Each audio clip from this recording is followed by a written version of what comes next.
Welcome to মুহূর্তের ডাকে। আমি সঙ্গীতা, ইয়োর স্পিরিচুয়াল আর holistic mentor, your life coach. 8 December 2024 আমি রিডিং করছি। আজকের ভিশন প্রচণ্ড পরিমাণে স্ট্রং। হঠাৎ প্রাপ্তি কিছু যোগ, আনন্দ উচ্ছ্বাসের প্রবল খুশির হাওয়া আপনার জীবনে আসতে চলেছে। দিনটি গুরুত্বপূর্ণ হলে জন্মদিনের শুভেচ্ছা এবং আপনাদেরকে অসংখ্য অসংখ্য শুভকামনা নিয়ে চলে যাব সরাসরি রিডিংয়ে। মূলত আপনার লাইফে এমন কিছু ঘটনার সাক্ষী আপনি হতে চলেছেন বা এমন কোনো রকম অনবদ্য উপহার ইউনিভার্সের তরফ থেকে আপনি পেতে চলেছেন। একটাই কথা বলবো, যতটা পারবেন নিজের ভেতরে রাখার চেষ্টা করুন। হ্যাঁ, আরেকটা যেটা ভিশনে এসছে, আপনাদের বাড়িতে যেখানে ধরুন আপনারা মানে পাদুকা, হ্যাঁ, যেটা রাখেন, মানে যেখানে জুতো শু র্যাক রয়েছে, বা যেখানে আপনি বাড়িতে হয়তো ট্রাভেলে যখন যান তখন কোনো ব্যাগ বা লাগেজ কোনো কিছু যদি থেকে থাকে, ডিক্লাটার বা পরিষ্কার করার প্রয়োজন। পর্দা, bed cover, bed cushion, sofa cover, আলমারি কভার, সামথিং কোনো রকম কোনো কভার আমি চেঞ্জ হতে দেখছি। হতে পারে আপনাদের বাড়িতে কোনো অনুষ্ঠান হতে চলেছে, বাড়িতে কোনো রকম কনস্ট্রাকশন হতে চলেছে, সামথিং লাইক দ্যাট আমি ভিশনে দেখেছি। হঠাৎ প্রাপ্তি, এটা ধনপ্রাপ্তি, মান সম্মান, যশ, সমৃদ্ধি, পুরনো বন্ধু, পুরনো ভাই বোন, সিবলিংস, আত্মীয় স্বজন, সামথিং গেট টুগেদার আপনার লাইফে হতে চলেছে। এবং এটা কোনো বড় অনুষ্ঠান, অবভিয়াসলি এত বড় একটা অনুষ্ঠান হলে তবেই তো হয়। প্রথমে দেখুন যে কার্ডটি এসছে, সিগনিফিকেটের কার্ড দ্য মাশরুম, অ্যান্ড তারপরে যেটা এসছে ফায়ার। অর্থাৎ এখানে দেখুন মাশরুম কোথায় উৎপন্ন হয়? আলোক প্রতিকূলবর্তী হিসাবে মাশরুমের চাষ হয়, তাই না? আলোর মধ্যে তো মাশরুম তৈরি হয় না। এবং অনেক ছত্রাক যে বিষয়বস্তুটা পচনশীল, গলনশীল, যেখানে অনেকটা মানে সবুজ শস্য শ্যামলভাবে ফলে ওঠে না, সেখানে কিন্তু ছত্রাককে আমরা গজাতে দেখি।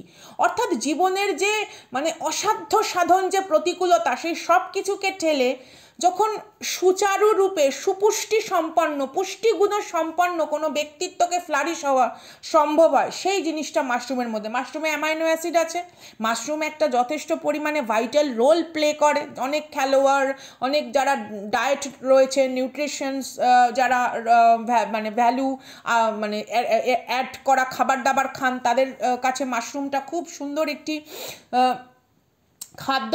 এবং সেটাকে ক্ল্যারিফিকেশন করছে কি দ্য ফায়ার। এই লেখাগুলো আপনারা বুঝতে পারছেন কি না আমি জানি না, ভালো করে দেখুন এখানে কি লেখা আছে, কিওয়ার্ডগুলো, প্যাশন, ইগনাইট, হ্যাঁ, প্রভোকেটিভ, এই যে ব্যাপারগুলো। ফায়ার বলতে কি, আপনার যে ভেতরের যে উত্তাল স্রোত, হ্যাঁ, জীবনের যে একটা উত্তাল স্রোত, যার ভেতরে সমস্ত রকম গুণ রয়েছে, সেই গুণগুলো যখন সেই বলে না যে উত্তাল উচ্ছ্বাস, সেই জোয়ারের মতন যখন মানে বান ডাকে, সেই রকম। তার মানে কি, এখানে হচ্ছে অন্ধকার, অর্থাৎ জীবনের প্রতিকূলতাকে ফেস করে যে অভিজ্ঞতা আপনি সঞ্চয় করেছেন, সেই সমস্ত কিছু যখন একত্রীভূত হয়ে আপনার জীবনের অ্যাচিভমেন্টকে আপনার লাইফে ম্যানিফেস্ট করা বা বাস্তবকে রূপ দেওয়ার, আপনার স্বপ্ন, আশা, আকাঙ্ক্ষা, লক্ষ্যকে যখন সে বাস্তবের মাটিতে নামিয়ে নিয়ে আসে, সেই যে ঘটনা, সেই যে মহাযজ্ঞ আপনার সামনে অনুষ্ঠিত হতে চলেছে। একটাই কথা বলবো, নিজের সম্পর্কে যতটাই আপনি দেখুন, একটা ভালো জিনিস যখন হয় না, সেই ভালো জিনিসের প্রতি যেমন কিছু ভালো উন্নতশীল চেতনা আকৃষ্ট হয়, তেমনি কিছু হিংসাত্মক এবং ধ্বংসাত্মক কিছু চেতনাও কিন্তু আপনাদের দিকে আকৃষ্ট হয়। তো সেই দিক থেকে একটুখানি মাইন্ডফুল, যে আপনি কার সঙ্গে কোনো কিছু শেয়ার করছেন সেগুলো একটু বুঝে করবেন, ওকে? আর কিছুই নয়। অনেক সময় আমরা না মানে নিজেদের ফ্যামিলি বা ব্লাড রিলেশনশিপ যাদের থাকে তাদেরকে খুব কাছের ভাবি, কিন্তু ব্যাপারটা তো তা নয়। হ্যাঁ, যখন ধরুন ত্রেতা দাপর যুগের আগে সত্য যুগ ছিল, তখন এই দুর্বৃত্ত, রাক্ষস প্রবৃত্তিযুক্ত যে সমস্ত চিত্ত, তারা আলাদা আলাদা জায়গায় বসবাস করত।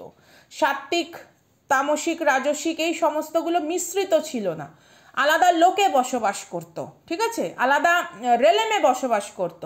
তারপরে আপনারা ত্রেতা যুগে দেখেছেন, ত্রেতা যুগেও মানে আলাদা রাজ্যে বসবাস, আলাদা ক্ষেত্রে বসবাস করত। এবং দাপর যুগে আমরা কি দেখছি, মানে শ্রীকৃষ্ণের দাপর যুগে একই পরিবারের মধ্যে রাক্ষসী প্রবৃত্তিযুক্ত এবং সাত্ত্বিক প্রবৃত্তিযুক্ত মানুষ বসবাস করছে। কিন্তু কলিযুগে কিন্তু একই মনুষ্য দেহে ভাব, তার চিন্তা, তার চেতনার মধ্যে কিন্তু এই ধরনের দানবীয় প্রবৃত্তি এবং সাত্ত্বিক প্রবৃত্তি, দৈবিক প্রবৃত্তির বসবাস। তো আপনাকে বুঝতে হবে যে ব্লাড রিলেশনশিপ থাকছে মানেই পরিবার নয়, বা আপনি যাকে পরিবার ভাবছেন সে কিন্তু আপনাকে পরিবারের কেউ ভাবে না, বা আপনি যাকে বন্ধু বা নিজের কাছের খুব মনে করছেন সে কিন্তু আপনাকে সেটা ভাবে না। তো এই জায়গাগুলোকে একটুখানি বুঝে চললে অনেক সময় দেখা যায় যে আপনাকে চেনে না, জানে না, যার সঙ্গে হয়তো 1-2 বছরের সম্পর্ক, কিন্তু সে আপনাকে মানে নিজের মানে মাতৃগর্ভ থেকে আসা সহোদরা অর্থাৎ ভাই বোনের মতন ব্যবহার করছে। তার মানে কি আপনাদের পাস্ট লাইফে কোনো কানেকশন আছে, তাই এই জীবনেও আপনারা দুজনের প্রতি লয়াল এবং সাপোর্টিভ। তো লয়াল, সাপোর্টিভ এবং আপনার শুভাকাঙ্ক্ষী, হিতাকাঙ্ক্ষী ডিএনএর ওপর এবং পরিবারের ওপর নির্ভর করে না। অনেক নেইবার আছে, অনেক প্রতিবেশীর আছে, নিজের মা বাবার থেকেও বেশি করছে। টু বি ভেরি অনেস্ট, এটা কিন্তু হয়, এটা কিন্তু আমি একদম বাস্তবের কথা বলছি। তো এই জায়গাটা একটুখানি আপনাকে খেয়াল করে চললেই হবে। তো চলুন দেখি এই ডেক থেকে কি আসে। ওয়াও, ক্রিস্টাল আর হার্বস নিয়ে আমাদের কাজ। হ্যাঁ, তারপরে যেটা এসছে দেখতে পাচ্ছেন লেখাটা একটুখানি, ইয়েস, ফ্রুট ওয়াইন। আচ্ছা, এখানে একটু সংখ্যাটা একটুখানি লক্ষ্য করুন। হ্যাঁ, 12 তারিখ, আর এখানে 12 তারিখ মানে 12 সংখ্যা, আর এখানে 10 সংখ্যা এসছে। অর্থাৎ এখানে অক্টোবরের পর থেকেই, অক্টোবরের 10-10 পোর্টালের পর থেকেই কিন্তু আপনাদের লাইফে অনেক কিছু ম্যানিফেস্ট হওয়ার মতন মানে পরিবর্তন তৈরি হচ্ছে। যেরকম ভাত খেতে বসার আগে আমরা হাত ধুয়ে আসি, পরিষ্কার পরিচ্ছন্ন হই, একটা হালকা ঘরোয়া কমফর্ট পোশাক পরে আমরা ডাইনিং টেবিলে বসি, সেই রকম একটা বিষয়বস্তু আপনার লাইফে কিন্তু এই 12-12 পোর্টালের পরে অনেক কিছু আপনি নিজের লাইফে খুব ক্ল্যারিটি হিসেবে দেখতে পাবেন। আচ্ছা, একটু লেখাটা একটু পড়ি। What medicine, what sacredness to behold, a dash of healing straight from mother's home। আচ্ছা, এখানে আমি বোঝাচ্ছি, অসুবিধা নেই, আশা করি এখানে অনেকে বুঝেও গেছেন। তারপরে লেখাটা একটু পড়ি।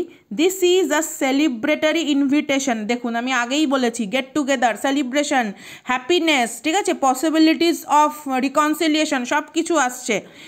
Two possibilities gifted when you reach beyond yourself. একদম, এখানে দেখুন, এখানে কিন্তু প্রজাপতি আছে, হতে পারে নীল, সাদা, হলুদ এরকম রঙের প্রজাপতি আপনারা দেখছেন, কালচে খয়েরি, তার সঙ্গে সাদা বা বেগুনি বা নীল কালারের কম্বিনেশন, কমলা কালারের কম্বিনেশন প্রজাপতি আপনারা দেখছেন। বা এমন হতে পারে আপনারা স্বপ্নেও দেখতে পারেন, ঠিক আছে, এটা এমন নয় যে আপনাকে বাস্তবেই দেখতে হবে, এটা কিন্তু স্বপ্নের মধ্যেও অনেক সময় দেখা যায়। তো জীবনের যেই সমস্ত ঘটনাগুলো, হ্যাঁ, আপনাকে একটা সময় ব্যথা দিয়েছে, একটা সময় আপনাকে প্রচণ্ড পরিমাণে আহত করেছে, যে সময় আপনি ফিল করেছেন যে মায়ের মতন স্নেহ, মায়ের মতন স্পর্শ, বা মায়ের মতন যদি কেউ আপনাকে একটু শাসন বারণ করে গুছিয়ে নিত তাহলে খুব ভালো হতো। তো দেখুন, আমরা কিন্তু কখনোই কসমিক মাদার, কসমিক ফাদারের থেকে দূরে নেই, আমরা কখনোই দূরে নেই। আমাদের ভাবনা চিন্তা আমাদের ভেতরে বিভেদের প্রাচীর তৈরি করে। আমি তো পৃথিবীর বাইরে নেই, আমি তো প্রকৃতির বাইরে নেই, আমি তো থোড়াই এই যে রিডিংটা করছি, আমি তো এখন নেপচুনে বসে নেই, কিংবা সৌরমণ্ডলের বাইরে বসে নেই, তাই না? তা আমরা কিন্তু সব সময়তেই প্রকৃতির মানে বুকে ধরা, আমরা কিন্তু প্রকৃতির ভেতরেই রয়েছি। তো ঈশ্বর আপনাকে যখন এই সত্যটাকে উপলব্ধি করায়, সেই উপলব্ধি করার যে পদ্ধতি অনেক ক্ষেত্রে হয়তো সেটা যন্ত্রণাদায়ক বা আমাদের মানসিক দুশ্চিন্তা বা উদ্বেগের উদ্রেককারী, বাট আলটিমেটলি যখন আপনি সেই সত্যটাকে নিজের জীবনে, ঠিক আছে, আনতে সক্ষম হন, আপনার লাইফে কিন্তু অনেক রকম আনন্দ, উচ্ছ্বাস, আনন্দ, হ্যাঁ, বিভিন্ন রকম সুন্দর সজ্জাক্রম ম্যানিফেস্ট হয়। এটা হচ্ছে বিষয়বস্তু। মানে এখানে না আপনাকে একটু ওপেন মাইন্ড হিসেবে সমস্ত কিছুকে নিজের জীবনে গ্রহণ করার যে জায়গাটা, সেই জায়গাটা বা সেই ক্ষেত্রটাকে বিশেষভাবে তৈরি করতে হবে অথবা অনুভব করতে হবে। আমি খুব একটা বেশি কার্ড নিচ্ছি না, কারণ অনেকেই বলেন আপনারা যে সঙ্গীতাদি সামনাসামনি এসে ভিডিও করো, বাট কিছু কিছু বিষয়বস্তু থাকে আপনাদেরকে না জানিয়েও পারি না। চলুন দেখি এখান থেকে কি কার্ড আসে। এটা লাস্টে একটা গাইডেন্স হিসেবে আমরা নেব। হ্যাঁ, এখানে ইমোশনাল দিক থেকে আপনাদের পার্সনের কোনো রকম পরিবর্তন হচ্ছে কি না, তৃতীয় ব্যক্তির থেকে কোনো রকমভাবে দূরত্ব তৈরি হচ্ছে কি না, বা সেখানে কোনো রকম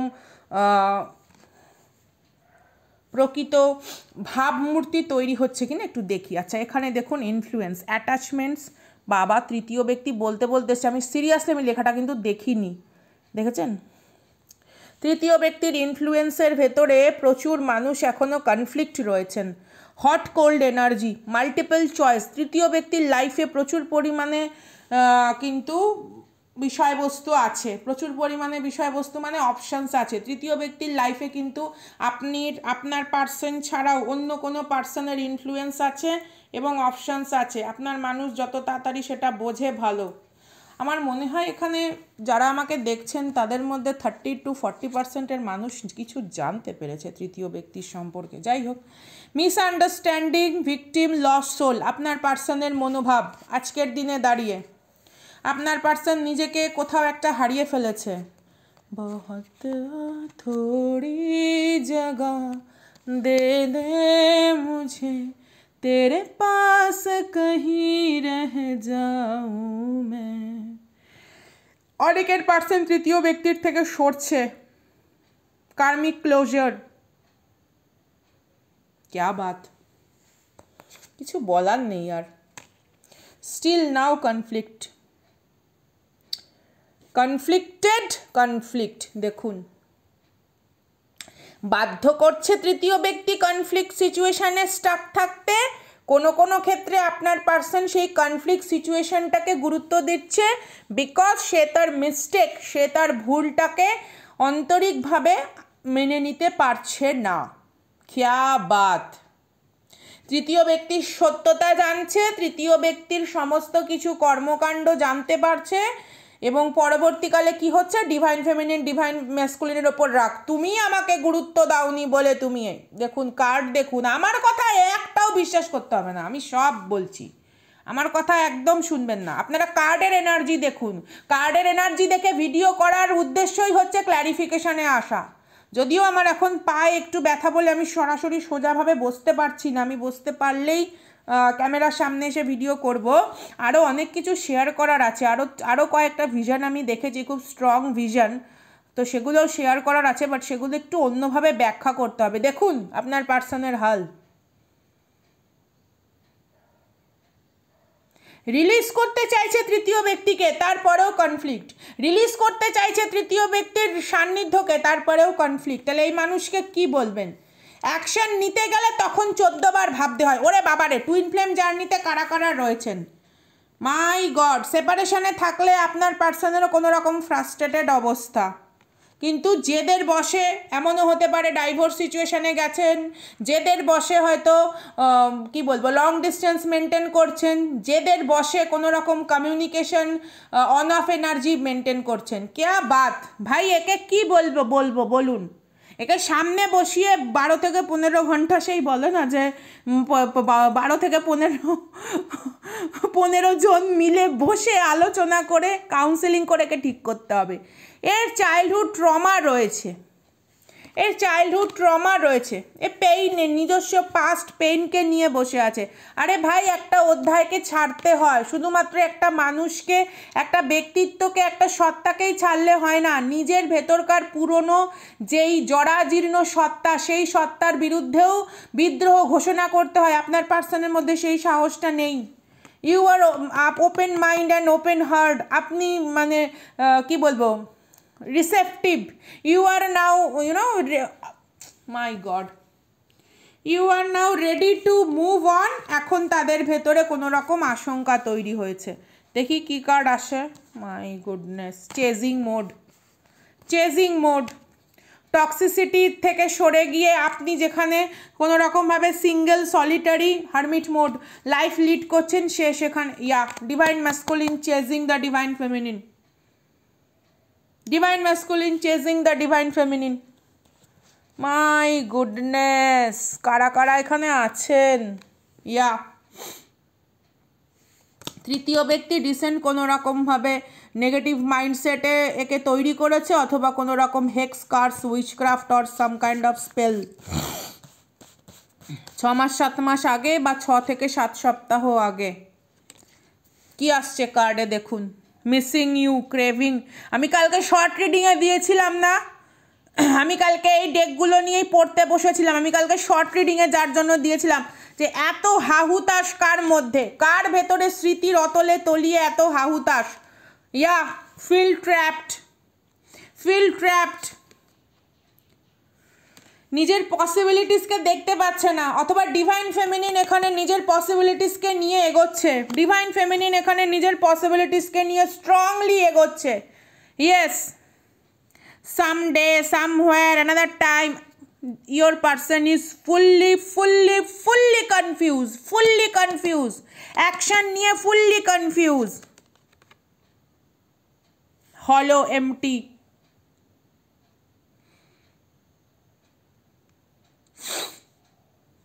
মাই গড, কি বলবো এই পার্সনকে কি বলার আছে? আপনারা নিজেরা কার্ডের এনার্জি দেখুন, আমার কিছু বলার অপেক্ষা রাখে? গাইডেন্স হিসেবে দেখি কি আসে। একটা কার্ডই নেব, কারণ এই পার্সনের ভেতরে এত কনফিউজ এনার্জি না, আমি ড্রাউজি ফিল করছি। এই যে দেখুন, ডাইজেস্ট, তুর্কি ভালচার। আপনারা কার্ডের এনার্জিটাই দেখুন। What I am cleaning up or converting, তাই তো? আমি তো ক্যামেরা দিয়ে লেখাটা দেখছি, একটু দেখবেন আপনারা। দেখুন কি আসছে এনার্জিটা, দেখুন। দেখুন এই কার্ডের একটা বিশেষ মানে রয়েছে, বাট সেই মানেটা আমি জানি না ভার্চুয়ালি কতটা ব্যাখ্যা করা সম্ভব। তবে একটাই কথা বলি, পাকাল মাছের মতন না মানুষকে অনেক সময় হতে হয়, কিছু করার নেই। থাকতে হয় সেখানেই, সহ্য করতে হয় সেখানকার পরিবেশকে, কিন্তু সেখানকার বিষয়বস্তুকে দিয়ে প্রভাবিত হলে হয় না। আপনার পার্সনকে এখন এটাই বলা হচ্ছে ইউনিভার্সের তরফ থেকে যে ঠিক আছে, যে কর্মকাণ্ড, যে ভুল ভ্রান্তি, ঠিক আছে, যে ধরনের জেদ, যে ধরনের তোমার মনের ভেতরে তুমি মানে বিষ নিয়ে বসে আছো, সেগুলোকে এবার সরাও। ঠিক আছে, ইউনিভার্সের তরফ থেকে, ডিভাইন গড, হায়ার সোর্সের তরফ থেকে এটা বলা হচ্ছে। এবং যেটাই হয়ে গিয়ে থাকুক না কেন, কোনো না কোনো কারণে হয়েছে, প্রারব্ধ বা সামথিং কোনো কিছু ছিল, ডেস্টাইন্ড ছিল, এটা হওয়ার ছিল, না হলে তার ভেতরে রিয়েলাইজেশন জাগতো না, বোধগম্যতা স্বাভাবিক অবস্থায় পূর্ণতা পেত না। এইবারে যেইগুলো ঘটিয়েছে সেগুলোকে আবার ঠিক করা প্রয়োজন, তাই না? অনেক সময় আমরা বাড়িতে কাজকর্ম করতে গিয়েও তো অনেক সময় হাতের থেকে বাসন পড়ে যায়, বা কোনো কারণে হয়তো আমরা কোনো জিনিস ছড়িয়ে ফেলি। তার মানে তো এই না যে সেই জিনিসটাকে আমরা ঠিক করি না। তো আপনার পার্সনের ভেতরে এখন প্রচেষ্টাটা হচ্ছে পূর্ণ মাত্রায় দরকার এবং সর্বাগ্রে দরকার। তো সেই জায়গাটাতে দেখা যাচ্ছে অনেক ডিভাইন ফেমিনাইন এনার্জি নিজেকে অনেক বেশি এনহ্যান্স করছে, বাট তাদের ম্যাসকুলাইন সেটা পারছে না। আবার কারুর ক্ষেত্রে ম্যাসকুলাইন এনার্জি নিজেকে এনহ্যান্স করছে, যেহেতু জেন্ডার স্পেসিফিক নয়, সকলের ক্ষেত্রেই। এখানে মূলত বিষয়বস্তু হচ্ছে অ্যাওয়েকনিং সোল, মূলত বিষয়বস্তু এখানে অ্যাওয়েকনিং সোল। দেখুন কালকে এই কার্ডটাও এসেছিলো, কালকে শর্ট রিডিং এই কার্ডটাও এসেছিলো। আমি কালকে যখনই রিডিং করতে বসছি, এই যে সাইলেন্ট, স্টোন ওয়াল, ইমোশনসকে মানে সে গেঁথে দিয়েছে নিজের ভেতরে, সামথিং লাইক দ্যাট। কোনো এক্সপ্রেশন নেই সেখানে। এই যে এখন নিজেকে মনে করছে আমি কি করব, এখন নিজেকে মনে করছে হাহুতাশ করছে আমি কি করব। আরে বাবা, একটা পিওর কমিউনিকেশন দরকার। এদিকে আপনার মানে গ্রেসফুল, কাইন্ড হার্টেড, চার্মিং, দেখুন এখানে আপনার প্রতি যথেষ্ট পরিমাণে তার অনুরক্ত ভাব রয়েছে, যথেষ্ট পরিমাণে।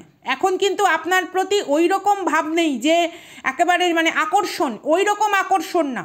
আপনার পদক্ষেপ, আপনার সিদ্ধান্ত, আপনার নিজেকে গর্জে ওঠার মধ্যে, টু বি ভেরি অনেস্ট, এখানে আমি যাদের রিডিং করছি তাদেরকে আগেই বলছি, কোনো রকম মিথ্যা আশা, ঠিক আছে, কোনো রকমভাবে মানে লোভাতুর পথ, ভ্রান্তি পথ আমি কিন্তু আপনাদের সামনে দেখাতে আসিনি।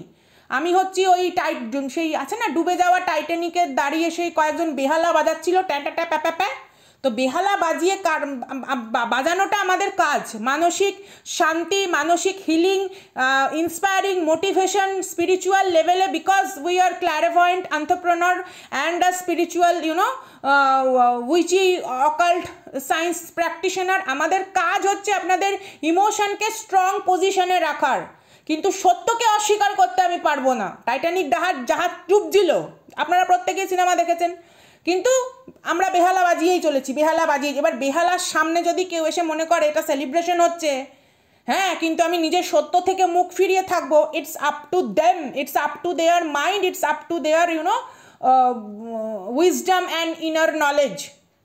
আমরা প্রত্যেকটা মানুষকে সব সময়তেই জাগরিত করবো, অ্যাওয়েকেন করবো। আপনার পার্সনের হয়েছে সেই দশা, সত্যতাকে স্বীকার করছে, কিন্তু সেই সত্যকে স্বীকার করার পর যে আনুষাঙ্গিক ঘটনা, সেই ঘটনার বাস্তবতাকে স্বীকার করতে উনি পারছেন না। যেটা আপনি পেরে আপনি নিজের ভেতরে ট্রান্সফরমেশন ঘটিয়ে নিয়েছেন। আপনি জানেন যে এই সময় কোন জিনিসটা আমাকে এই ধরনের পরিস্থিতি থেকে উঠিয়ে আমাকে দাঁড় করাতে পারে, ফার্মলি আমাকে একটা মাটির পা মানে শক্ত করতে পারে, আমার পায়ের তলার মাটিকে শক্ত করতে পারে। আপনার পার্সনের ভেতরে যেদিন সেই চেষ্টা আসবে, ডেফিনেটলি আপনারা দুজনেই এক জায়গায় হবেন, সেটা বন্ধু হিসেবেই হন বা সাপোর্টিভ ক্যারেক্টার হিসেবেই হন। আমি এই রিডিং অনেক বড় অন্যরকমভাবে আমি নিয়ে আসবো, দেখি যদি পারি তো জোডিয়াক সাইন হিসেবেও আমি কোনো না কোনো রকমভাবে এটাকে নিয়ে আসবো। আমি নিজেই না, মানে আপনার পার্সনের confuse energy, it's your energy and your person energy, আমার নিজের ভেতরে না আমার কথা আটকে যাচ্ছে, আমি কি কথা বলবো বুঝতে পারছি না। দেখা হচ্ছে আগামী দিন। Love you my pirates, you are so precious to me. মুহূর্তের ডাকে আমি সঙ্গীতা, টাটা।